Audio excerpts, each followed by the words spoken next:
All right, guys. So now we're going to start practicing a technique called breaking down in simple shapes and ghosting. If you open the PDF, you'll see there's a full explanation, a breakdown of the technique.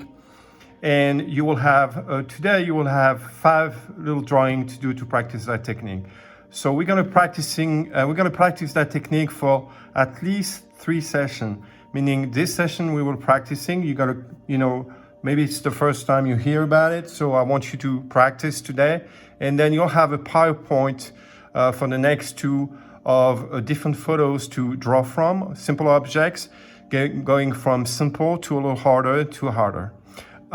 So, of course, you need to read the whole PDF, and you'll see there is like a simple pencil sharpener to do, and then you have a bird seagull, and then I ask you to pick to draw 1 lamp from your bedroom. So, first of all, ghosting. Ghosting is the technique to find simple shapes. Everything can be done with circles, sphere, cylinders, ellipses. So ghosting is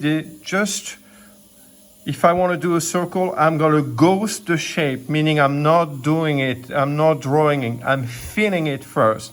And when I think I got it, I'm just going to put my pencil down, and here I got a sphere, okay? So I don't need tools, I don't need compass, I'm gonna have a sphere. If I want a cylinder, I'm gonna have an ellipse on top, come down like this, and I'm gonna close underneath. So that gives me a cylinder.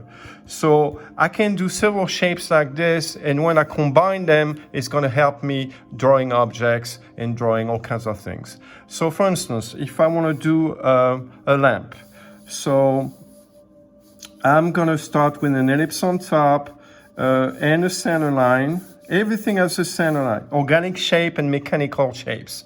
Mechanical shapes are everything man-made, and organic shapes obviously are everything else, like animals, human beings, trees, you name it. So I'm doing a center line. Here I'm gonna create a sphere, and I'm gonna connect this here. I'm gonna do kind of a vase shape from a lamp.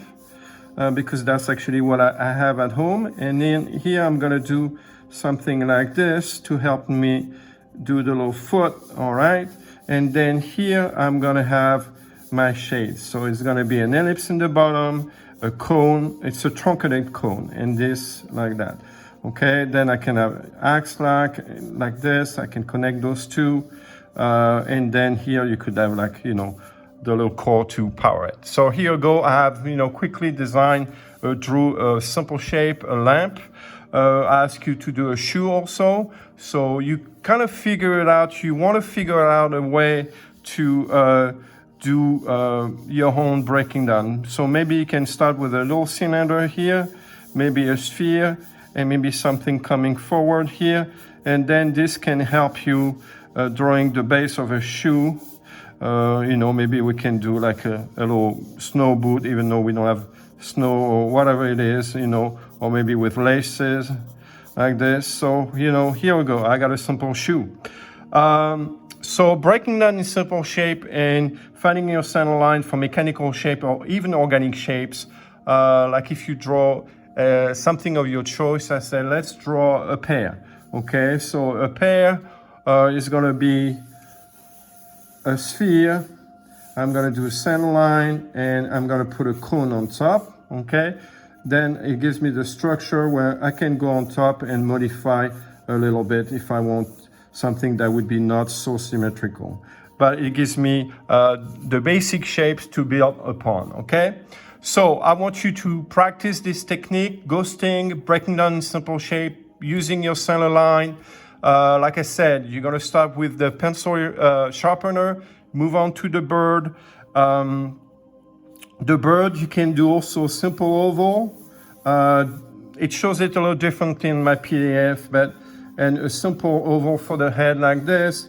You connect the two with a center line here for the neck, and then you can, put wings on top. If it's a duck, you'll have a duck to draw later.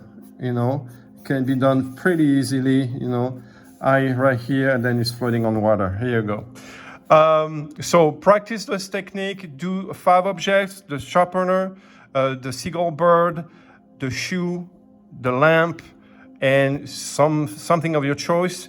That would be good enough for this session.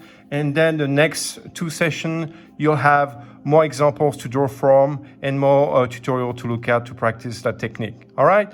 Of course, all those drawings, you can do several in one page. You can use 2 pages. I will ask you when everything is over at the end of the 3 sessions to upload that. I will review that and feedback and give you a grade on this, okay? So I hope you enjoyed that technique. It's honestly the best technique to draw everything you want when you get kind of familiar to it. All right? Bye-bye.